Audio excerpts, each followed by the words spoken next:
今天我们要讲的是姜子牙到底封了什么？封神榜背后隐藏的人类权限重置计划。如果我告诉你，封神榜不是神话，而是一场针对人类文明的权限重置，你还会觉得姜子牙只是个老头吗？3000年前的那场战争，可能根本不是人类之间的战争。公元前11世纪的某个深秋夜晚，渭水的水面没有风，却微微泛起不合时宜的涟漪。80岁的姜子牙静坐岸边，鱼竿垂直入水，却没有鱼钩。这不是因为他不想钓鱼，而是因为他在等待某种信号。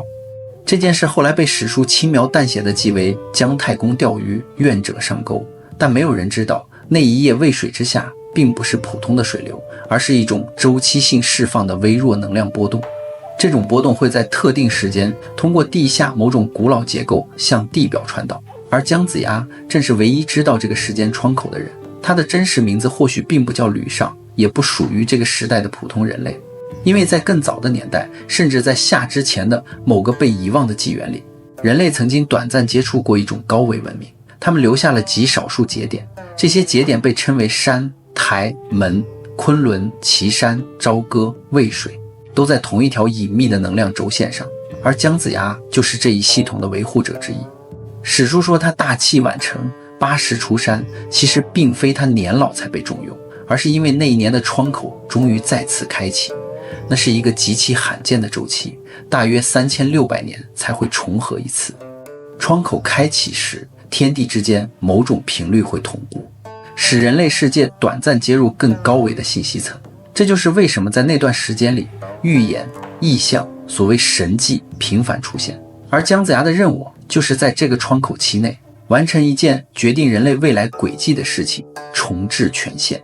那一年，商朝的都城朝歌表面上歌舞升平，实际上却频繁出现无法解释的现象。宫殿中的青铜器在夜间发出低频共振，部分祭祀用的器皿甚至会在无人触碰的情况下移动，负责观星的太史记录到天象异常。有几颗恒星的轨迹出现微小偏移，这些都被解释为天怒人怨。但姜子牙清楚，这些不是天意，而是系统开始校准的前兆。周武王姬发在渭水遇见姜子牙并非偶然，而是一次被精确计算的接触事件。姜子牙需要一个具备执行能力的人类代理，而姬发的基因谱系中恰好保留了一部分较为纯净的适配序列，这使他可以在一定程度上承受来自高维的信息加载。这也是为什么姜子牙只需短短数年就能帮助一个西岐小国推翻强盛的商朝，因为那场战争从一开始就不是简单的军事对抗，而是一场被允许发生的系统更新。战争期间，许多被后人称为神仙的存在陆续出现，他们并不是传统意义上的神，而是不同层级的观察者或执行单元。有些是投影，有些则是通过某种方式降维后的实体。他们携带的法宝，例如大神鞭、混天绫、乾坤圈，本质上是对特定频率或能量的控制工具。这些工具可以对人类的神经系统、意识结构，甚至生物磁场产生直接影响，使目标在瞬间失去行动能力，甚至直接下线。哪吒之所以能够重生，并不是神话中的莲花化身，而是一种通过生物模板重建身体的过程，类似于某种极为原始却高度先进的克隆或重组技术。而杨戬的第三只眼则更像是一个能够接收不同频段信息的感知器官，使他可以看到普通人无法感知的层面。战争的高潮发生在牧野，但真正关键的节点却是在战争结束之后的那座高台——封神台。这座台并不是简单的祭祀建筑，而是整个系统的核心接口。它的位置并非随意选择，而是建立在一个能量交汇点之上。地下可能连接着某种古老的结构网络。当姜子牙在台上展开封神榜时，那并不是一卷普通的名册，而是一种类似名单协议的存在。所有在战争中表现出超出常规能力的个体，无论是人类还是那些介入者，都被记录在其中。而一旦被记录，他们的存在状态就被重新定义。有人被上调，进入更高维的运行层，成为所谓的神，但实际上是被纳入更高层的控制体系，失去了原本的自由进化路径。有人则被锁定，限制其能力在特定范围内，不再对人类社会产生过大的影响。这就是封神真正的意义，不是奖励，而是收编与限制。最关键的一点是，这一过程不仅仅作用于个体，还作用于整个人类文明。在封神完成之后，人类的某些潜在能力似乎被整体下调，那些曾经可能存在的高度直觉、强感知，甚至某种程度上的能量操控能力逐渐消失。人类开始更加依赖物质工具，而非自身的潜能。这种变化在后世被称为从神话时代进入历史时代。但如果从另一个角度看，这更像是一种被人为设定的降级。姜子牙在完成封神之后，并没有像普通史书所说的那样安享晚年，而是在某个无人知晓的夜晚悄然离开了人类的视野。有传说他归隐山林，也有说他羽化登仙。但如果把所有线索串联起来，更合理的解释是他完成了任务，被召回了原本所属的层级，或者说回到了那个早在人类历史之前就已经存在的系统之中。更耐人寻味的是，在后世的某些零散记载中，有人声称在极其特殊的环境下，曾短暂看到一座类似封神台的结构再次出现。那些记录往往伴随着强烈的电磁异常、时间感错乱以及无法解释的光影现象。这些现象在现代科学中或许可以用局部空间异常来描述，但至今没有被完全解释。如果这些记录并非虚构，那么就意味着封神台并没有真正消失，它只是进入了一种休眠状态，等待下一个周期的开启。而那张封神榜也许并不是一次性的产物，而是一个可以不断更新的系统。当人类文明再次发展到某个临界点，当个体能力或集体结构再次接近某种阈值，这个系统就会再次启动，对人类进行新一轮的筛选与重置。也许这正是为什么在不同文明中总会反复出现类似的故事。神降临，人被选中，秩序被重建，这些并不是巧合，而是同一套机制在不同时间、不同文化中的不同表达。于是问题回到最初，姜子牙到底封了什么？如果只看表面，他封的是365位神，但如果深入一层，他封的是一批被标记的个体，而再深一层，他真正封住的或许是整个人类文明曾经拥有过，却被认为不应该继续拥有的那一部分可能性。在商周交战的裂隙中，姜子牙最强悍的武装莫过于那柄大神鞭。在《封神演义》的浪漫化描述中，它是一件木质神兵，但在姜子牙的世界里，它是一个弦场干扰器。现代超弦理论认为，宇宙最基本的构成单位是微小的振动弦。打神鞭的工作原理正是通过释放特定频率的相干波，强行干扰目标个体的存在频率。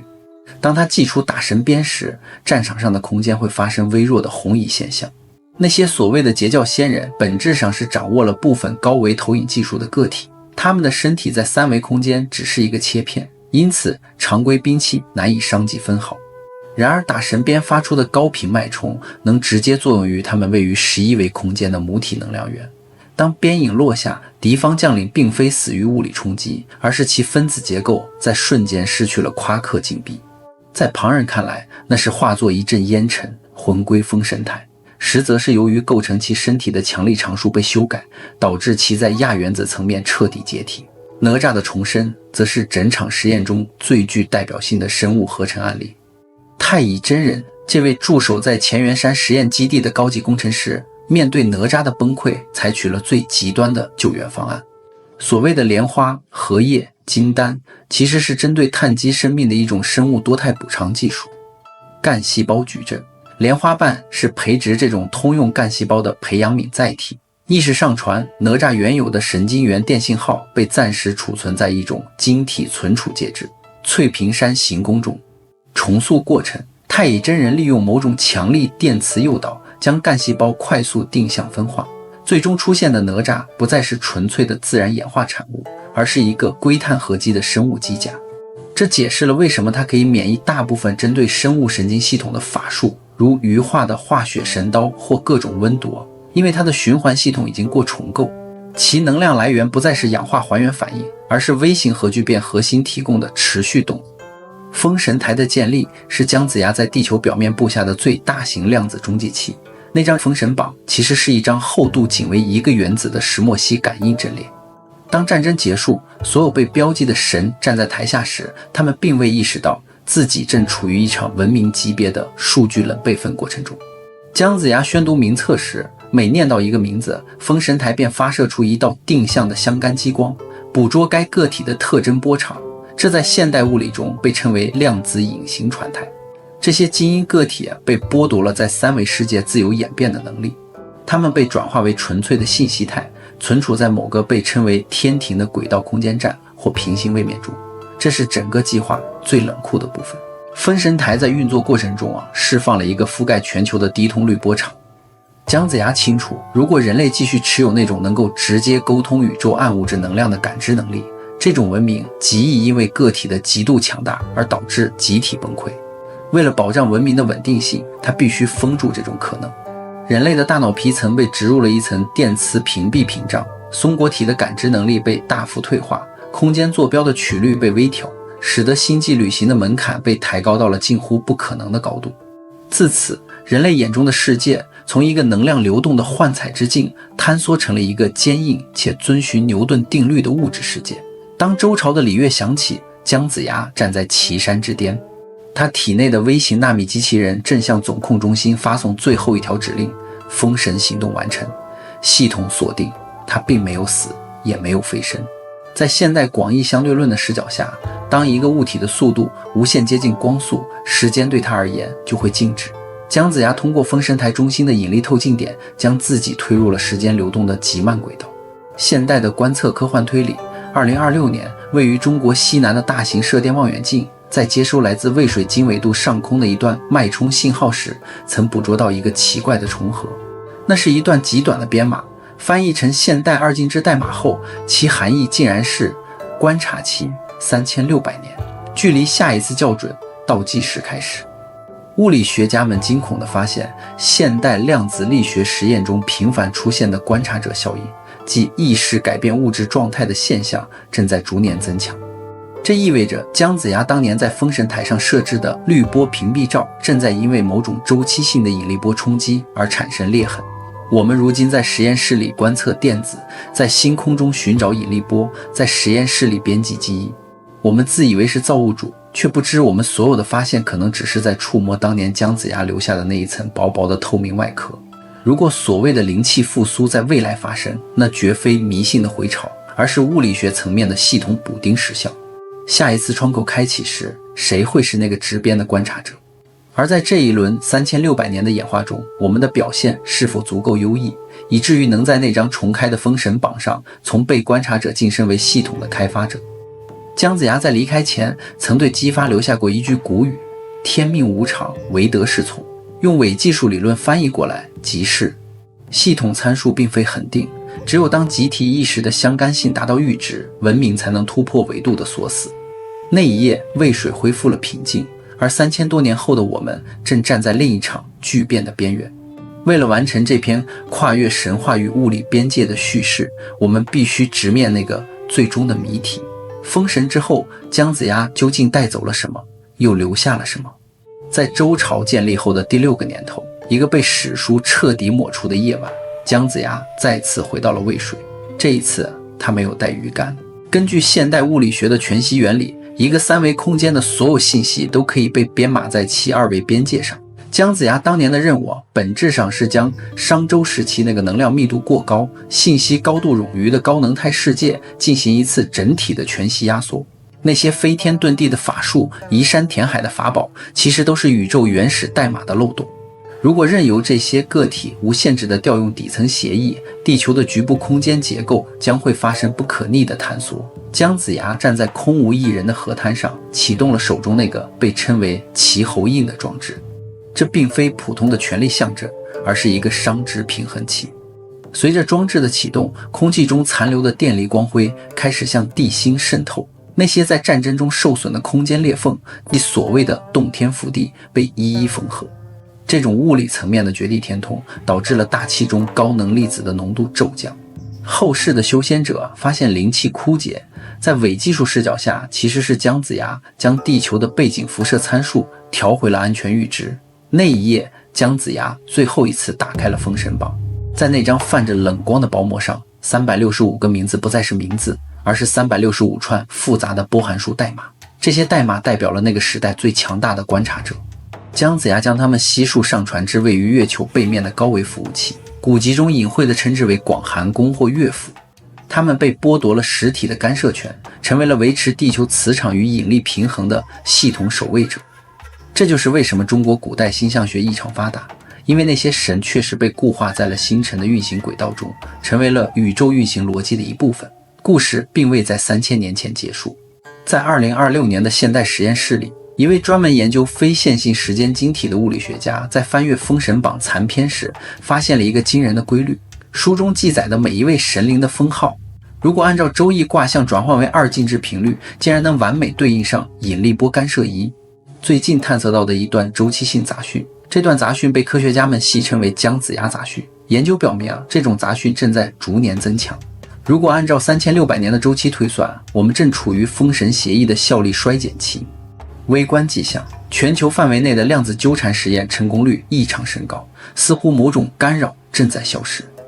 宏观迹象，近年来频繁出现的超自然视觉残留报告，在伪技术解释中是高维投影再次渗透入三维空间的溢出效应。姜子牙留下的那套系统正在老化，或者说他设定的新手保护期即将到期。关于姜子牙的结局，史记说他卒葬于周，但其墓种从未被真正确认。更真实的物理猜想是，姜子牙在完成任务后并没有进入封神榜，也没有留在地球，他利用封神台产生的巨大能量反馈，完成了一次克尔黑洞式的穿越。